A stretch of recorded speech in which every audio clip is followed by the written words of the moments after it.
submitted by Hedgehog for my member best game thread, where members are invited to post their best games of chess, or for that matter, any game of chess that they want help with. And I've agreed to do a video for everybody until I lock that thread down, which is happening when I catch up. But as long as you keep putting them in there, I'm gonna keep making videos. Okay, that's my promise.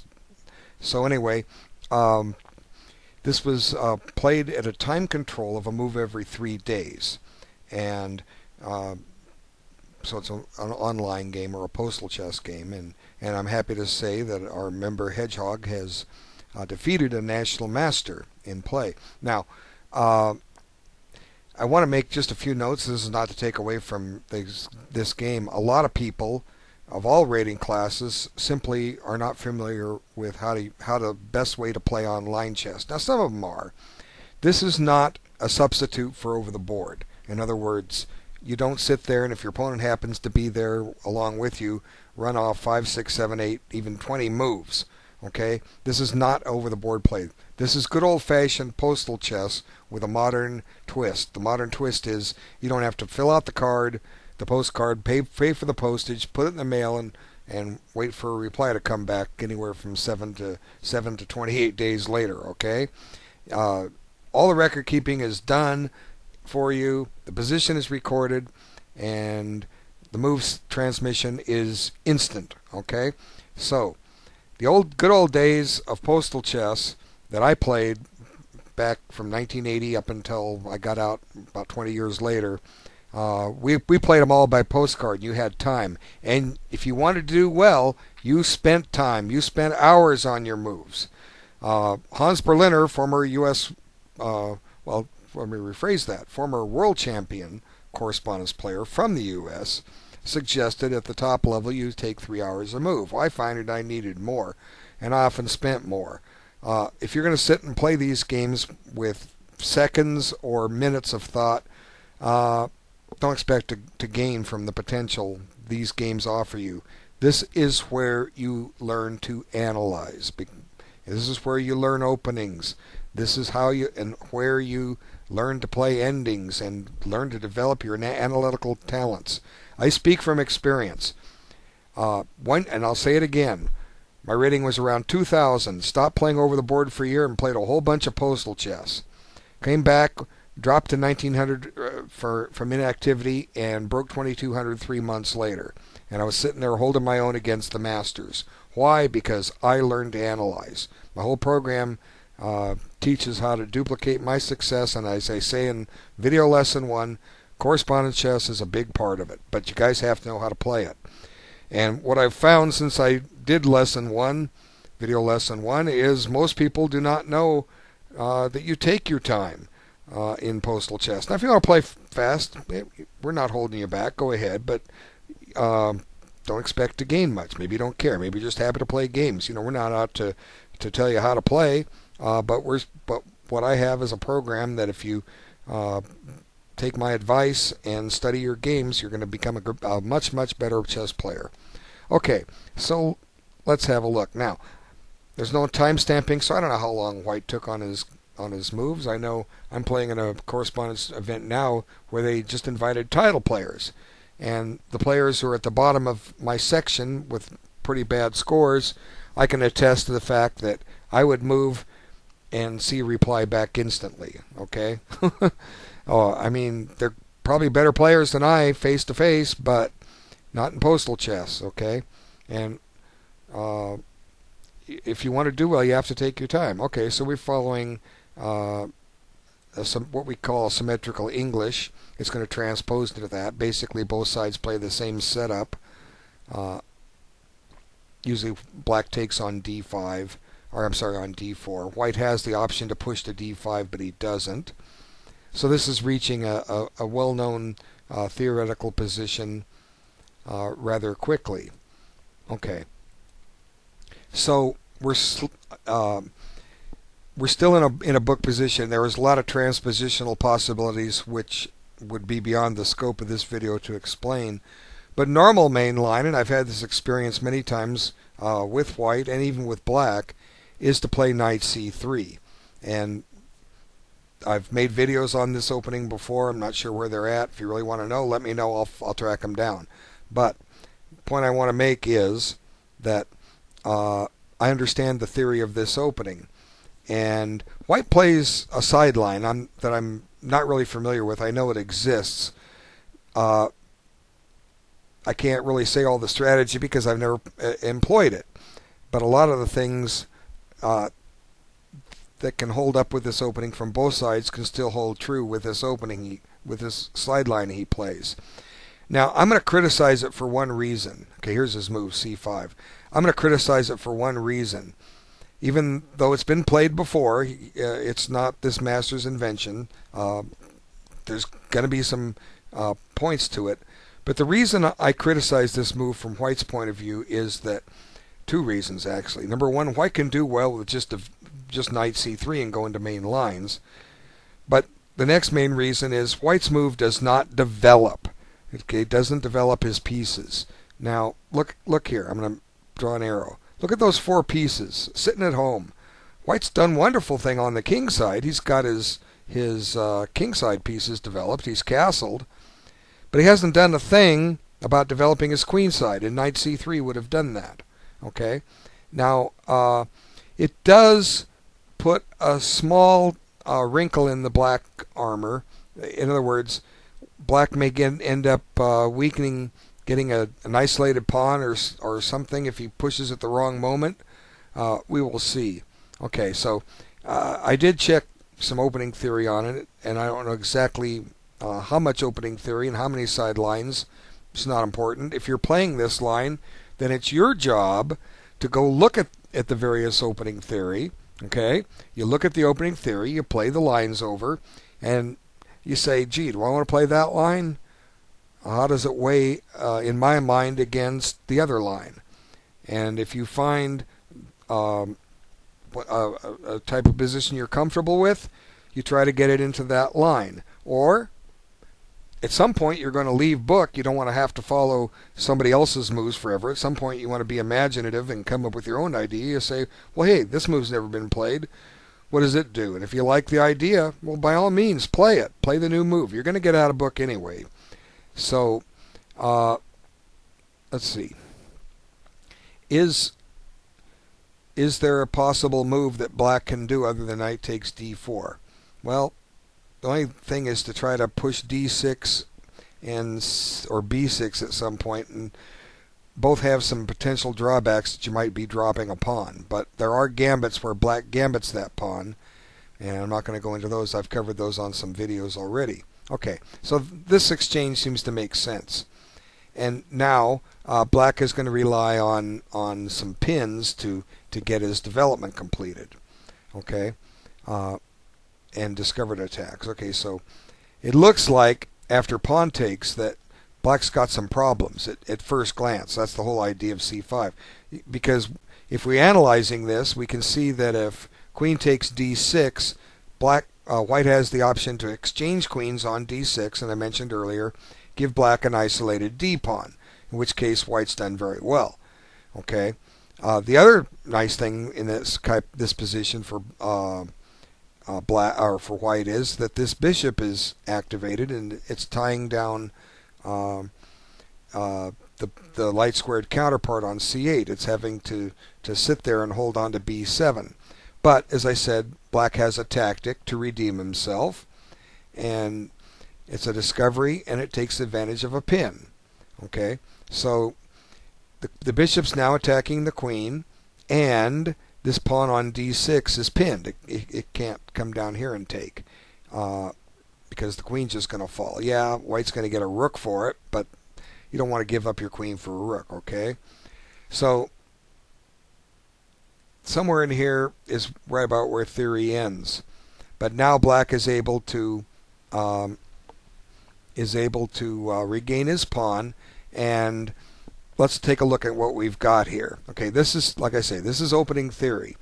Has black achieved what he wants so far, and is white? Okay, well, black's got 2 minor pieces developed. He's got an open diagonal for his bishop on c8, and once he finds a square for that bishop, his queen can think about moving out, and then the rooks are connected, and they can start finding better squares. The pawn structure is completely symmetrical and identical. As a matter of fact, there's a good portion of this board is symmetrical and identical. The only difference being the position of black's queen's knight and the white queen. So essentially this game is even. And since neither side has completed their development, you can't say that either side has any kind of an advantage at this point. So I think white has given up a lot playing into this line. There are many, many more winning chances to be had with the position starting with 7 knight c3 than there are in this. This game should, if both sides play well, this game should probably end in a draw. Now that's true of any game, but there are fewer winning chances in this type of game than there are in the main line, and that's simply because the position is open and neither side has a weakness. So what's weak here? What strong points are there? What outposts are there? Well, there are no outposts. Okay, there are no outposts at all. That doesn't mean we can't make one later, but we're going to have to advance some pawns to get control of a square and hope that the other side allows us that outpost. Like for instance, if white played e4 here, which he doesn't, and black played e5, which he probably shouldn't, both sides have shut in their bishop, suddenly both sides have an outpost. D5 and D4 in descriptive notation, the queen 5 square. Then both sides have an outpost, and white's ready to hop right into his knight c3 to d5, whereas black, he's not as ready to hop into his. He's 2 squares away, but he can't get to f5 because there's a pawn taking, and he can't get to b5 yet because he'll lose the piece. So, like I say, there are no outposts. This game is dead even. So it seems to me what white does is logical. Bishop f4, it develops a piece. Okay, and it also it threatens to isolate a black pawn on d6. Okay, now I think this is where book ended, maybe with bishop f4, and I really don't know. It's not important. But at some point, as I said, you're going to have to be on your own. Now, black made a follow-up comment and said he wasn't sure about the move he played. Okay, we'll talk about it in a moment. But now comes to the point where we have to stop and analyze. In other words, we're on our own. As I've said, the game's probably even. If we're black, we're happy to draw with black against a higher rated player. Even more happy because this one has a title. Okay? So how do we go about maintaining equality here? What's the first thing we should think about? Well, you should know the answer to that if you watched any of my videos. It's a one word and it starts with a D. It's called development. Okay? Got to get the pieces out. Okay? Black doesn't need to be attacking white at this point, although there are some potential ways to do it. Both sides have killer kings bishops. Look at those diagonals, okay? Look at those diagonals. Now both those squares are covered. Black's covering his with a bishop, white's covering his with a queen. But the game's not going to end on tactics unless one side makes a mistake, okay? And we'll see here in a moment when a mistake gets made. So first question is black or is white threatening anything? In other words, I did mention, is he threatening to mess black up by giving him an isolated pawn? Okay? Now, sometimes in order to analyze, we have to make white to move here. Now, if you have a pocket chess set, you can do it very easily. A pocket chess set or a full-size chess set, you can do it very easily. Set this position up on a board and play bishop takes d6. But on the internet chess, when I'm making a video, unfortunately, the server won't let me give white 2 moves. So what I'm going to do is I'm going to quote-unquote burn a move, just so I can make it white to play. And now we're going to commence analysis of this position. So the first question we ask is white threatening something? Well, how do we find out? We analyze. If we just play a move on reactionary, we've destroyed our chance to actually get to the secrets of this position, and suddenly we have to worry about a lot of potential moves. So let's start analyzing. Let's look at the first ones. Now, analysis is easy. You focus on forcing moves, and you focus on developing moves. That's how you answer a developing move. Now, the most common forcing move is bishop takes d6, which we'll look at first. But at the same time, we might want to also consider candidate moves like knight c3 and rook d1, which attacks this guy again. Okay, so it seems like it might be a serious threat. So we're fortunate that it is black to move, and he doesn't have to play a move like king h8. So let's see what white's threatening. Bishop takes. Now, do we take with the pawn or do we take with the queen? It's a good question. We need to retake. If we take with the queen, we might have less risk here. Let's take a look. This can help black in some respects. Okay, it helps him in the fact that you're in a late middle game approaching an ending, and black has the bishop pair. Also, by making this exchange, you've forced white to have to stop and deal with this threat on b2. So I think it's better to offer the queen trade than to keep them on. If you keep them on, the black queen is passive, and the white queen is, because it still hasn't developed, and the white queen has developed, it's just going to find a new square to go to where it secures b3. And then black is saddled with this weakness. So this forces white to stop and deal with that weakness. Now, what does black do? Okay, what does black do here? White doesn't have a threat, but white has some pressure. This bishop is bearing down on b7. Well, maybe we can give that pawn up. Okay, maybe we can. Bishop e6. Okay, the point being that if white takes on b7, we can attack that bishop and come down and take a pawn on b2 for what it's worth.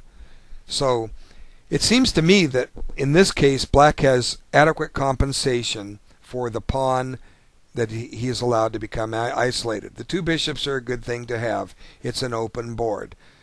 With correct play, the game is probably still a draw, but black has some actual theoretical winning chances.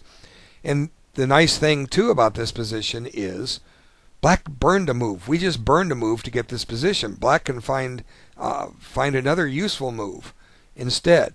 Now, let's look at king h8 just again. Rook d8 puts some pressure. Now the threat is bishop takes, pawn takes, and rook takes with tempo. So this could get a little tricky for black. So we've already found out that the black survives the position fine if white goes into the bishop takes line. Let's just play fair now. Let's make a move instead, a move that we might want to use. I just burned king h8 just for the sake of burning it, so to give white the move. Now black's hedgehog said, well, I'm not sure about that move. I think the move he played was a good move. Okay, he played bishop g4, and he wasn't sure about it. Now, why do I say it's a good move? Why? What's the main reason why that's a good move? Well, it's simple. I go over it every video. Development. It developed a piece. Unless there's a tactical threat, development is always good. Now, it seems to walk into a discovery. Okay, the point being that on bishop takes, the queen, this uncovers an attack on the bishop by the queen. But there's a little wrinkle in the armor, and let's have a look. Okay, all right. Bishop takes. I'm going to take with the queen. Now I'm happy if you trade queens. We already decided that. Plus, I've got this bishop developed. I don't have my king sitting on h8. But against queen takes, remember this little tactic that we had. Bishop takes on b2. Now, is this okay for black? Well, let's take a look. Okay, if white does nothing, he's just going to drop the exchange, right? He's got to win something back here. Okay, White's got to get some material back. You've got to be able to recapture that rook with the bishop. But where do we put the knight? I mean, recapture that bishop with the rook. Where do we put the knight? Well, if we put it on d2, White's just going to eat the knight, okay, with the queen and keep an attack on the rook. So the alternative is knight c3, and this kind of gives Black an interesting choice. And as I say, when you have a choice, that means more than one line. So let's analyze them. And we have two captures to analyze. Of course, we have a third option. We don't have to capture either thing. We can talk about that too. But let's evaluate them. Okay, on bishop takes c3, we return. We have an attack on this rook. Black is also a pawn ahead. Now, some people will look at this and say, well, it's bishops of opposite colors. It's a draw. Well, it's true it's bishops of opposite colors, but it's far from a draw, because the general rule is when there's other pieces on the board, the attacking side is in effect a piece ahead. So what's White going to do? He can attack the queen, but then the queen may just let's see. If we play rook d1, rook a d1, Black may bring this queen down to a3, attacking another pawn. Now let's see. White can get his pawn back and preserves d5 for the bishop to come back to. Then the game ends up about close to even. We've lost our pawn up, so maybe we can find a better move than queen a3. How about queen a6? Now we're holding on to this pawn, and Black should probably be okay out of that. Okay, so that line goes in Black's favor. What about bishop takes? Okay, we didn't look at that yet. Now he needs to take back with the rook. Now, I'm kind of against this simply because you've given up two pieces for the rook. No matter how you slice it, even though they're worth less, White has an extra piece. Okay, White has queen, bishop, rook, and knight. That's four pieces. Black has a queen and two rooks. That's three pieces. So Black has a pawn for it, but if Black loses a pawn, White can seriously play this for a win. And as a general rule, I would say try to avoid positions where you give your opponent two minor pieces for the rook, okay? It just invites a lot of complications, especially since Black hasn't completed his development here, okay? So I think bishop takes c3 is better. So what we've done is we've proved that bishop g4 works, at least in the respect that the tactics are covered, okay? Because the bishop is not loose on g4. So the big question is, what can White do now? And when you analyze, you basically have to consider all the possibilities, or as many as you see, and if your opponent sees more than you, well, he's going to beat you. But isn't it the same thing if I'm playing a grandmaster? He's going to see more. I'm going to make more mistakes. He's going to see more, and when I'll make my mistake first, most likely, and he'll get a little advantage on me, and then eventually I'll make another one, and I'll succumb, just like I pointed out in video lesson 001. Okay, it's you've got to just stick with what you see. Don't worry about it being the perfect move. Have a plan, have an action, and stick with it. If your opponent's better, he's going to show you why, and then you're going to learn from it. Okay, so it's a win-win situation, even when you lose a game. Okay, so what should White do now? Well, one interesting thing is Black's got a lot of counterplay on these pawns that White has to be careful about. So, for instance, let's just examine rook d1. Okay, I think Black has time to grab this pawn because it has a tempo on the rook. Even though White may regain his pawn simply because he's piling up on d6, I think Black's fine. He will have solved his problems. He might White might be able to get rid of. You have to verify. Bishop takes on d6. Bishop takes. Bishop takes here with a fork. Now, well, maybe. Let's see. I'm not sure. So you see, I just analyze these out, as I play them because I work on instinct. Okay, now the queen's tempoed. Where are you going to put the queen? Put it on b6. So maybe a file will open up and we're holding on to b7. Bishop takes d6. Bishop takes. Queen takes.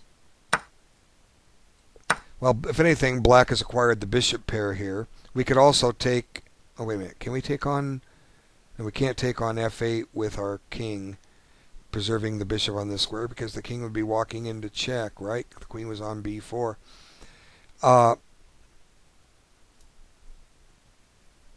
Can white snatch this pawn? I don't know. Black's got the two bishops. He shouldn't have much to worry about here. How about if we just go seize an open file and threaten to check you?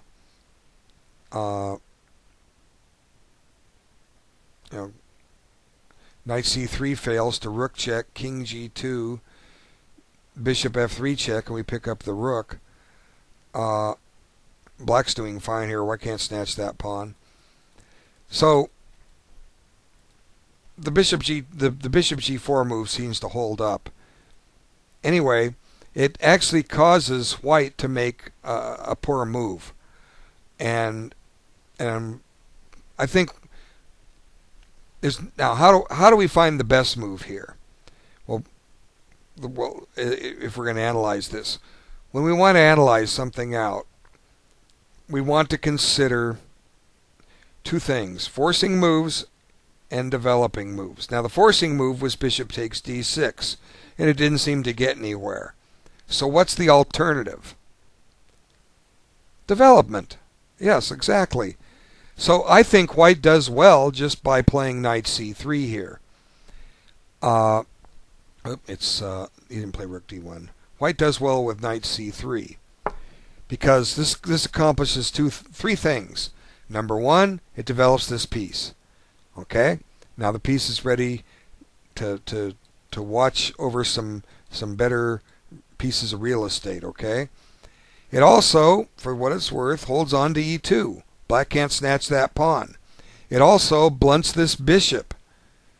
Okay, that bishop had some pressure on b2. So it's a perfectly logical move, and nothing in the world is wrong with it. But instead, I think white just got caught up and played an impulsive move. White made a very poor move here, in my opinion. Okay, what white played was f3. Now he's trying to expose a tactical flaw to black sticking that bishop out there. That's what he's trying to do. But what's wrong with it, aside from the fact that it didn't develop anything? It is a forcing move, but what's wrong with it, aside from the fact it doesn't develop anything? Well, for one thing, look what it did to this poor bishop. Whoops, arrow's going the wrong way. This bishop had a long diagonal. It no longer has it. Now, in this variation, this opening, I've often had a pawn structure with the white pawn on e4, and I've done well with it.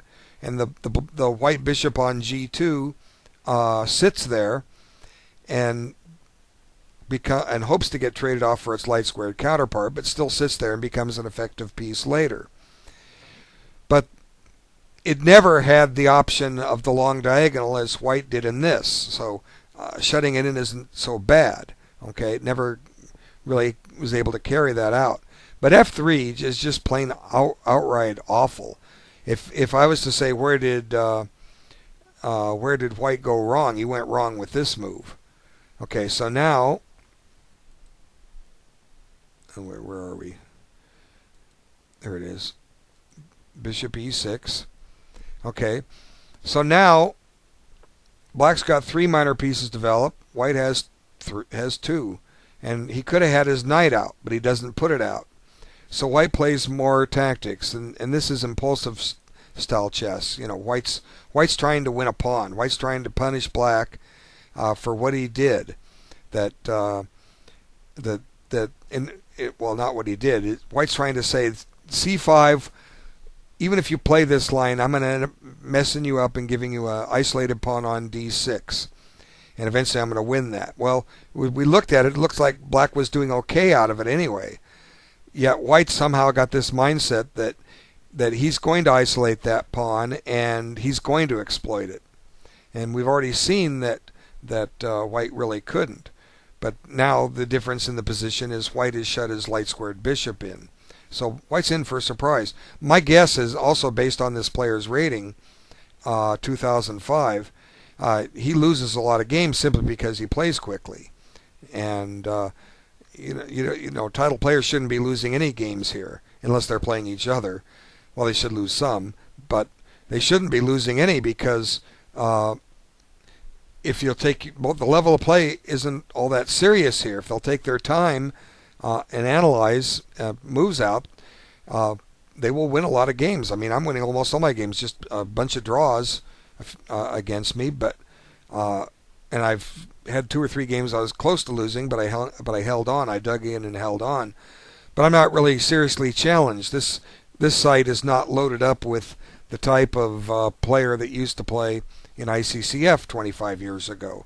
The strong seasoned correspondence veteran that's used to playing game after game after game that lasts 2 to 3 years.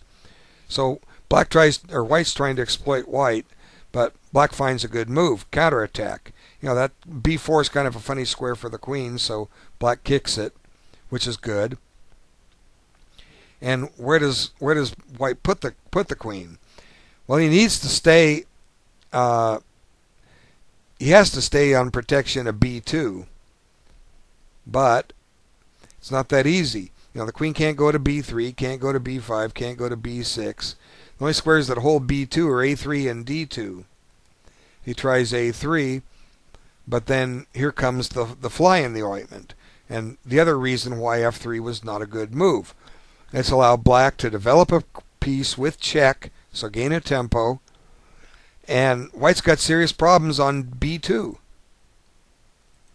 So white chooses what he thinks is the least of the evils, and suddenly there it comes.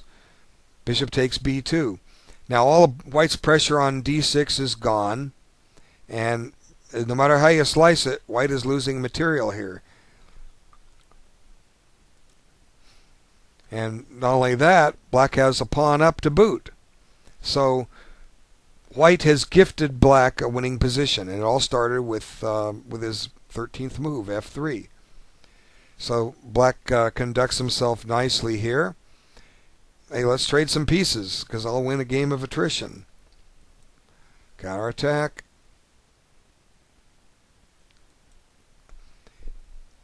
Now this is interesting.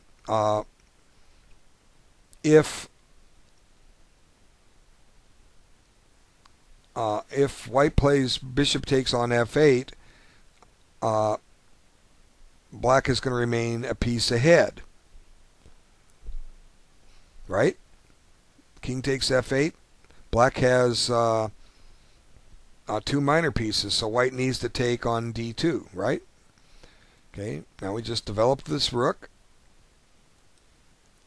And to some degree, white has compensation the fact that he has 2 bishops. But remember, he shut this bishop in. This bishop is useless. Okay, so white's kind of taken away his own potential compensation. Now just develop another piece. White wants to move his rook, but he sees his a-pawn is loose. What he needs to think about is getting this bishop activated, even if you have to play f4. But it doesn't matter. Black's got a wonderful game. More threats. Look at black has an active rook and an active bishop. This queen rook is still not developed. Now his bishop finds it even another bad square. It's not only not active on that diagonal is blocked. From this pawn can't move, keeping this diagonal locked. But white's also defending with it. Who wants to defend with your pieces? Isn't it much more fun to attack with your pieces? And it's just a matter of a few moves here. The squeeze play comes in. Look, white has no activity, no compensation. Takes advantage of a pin, activates the rook, guards the pawn, and there's still a pin there, so black can improve his position, and he does.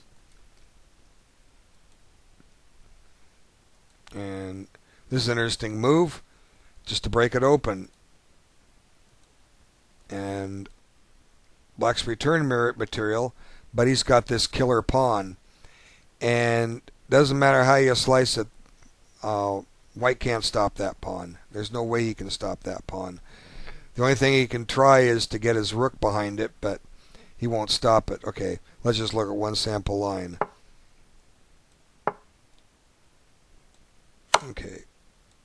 See, we got the rook behind it, as I said, but he's not going to stop the pawn. See? Rook c1. What's white do next? Well, he doesn't. So white resigned after a3. So, it's congratulations on being a national master. He gave you the game. It's still a win. You played it very well. You made logical moves. Your bishop g4 move that you weren't certain about, I think, is fine. It's a great move. So, congratulations. The first of many masters that you're going to beat if you stick with this game. We're not that easy to beat. We make mistakes.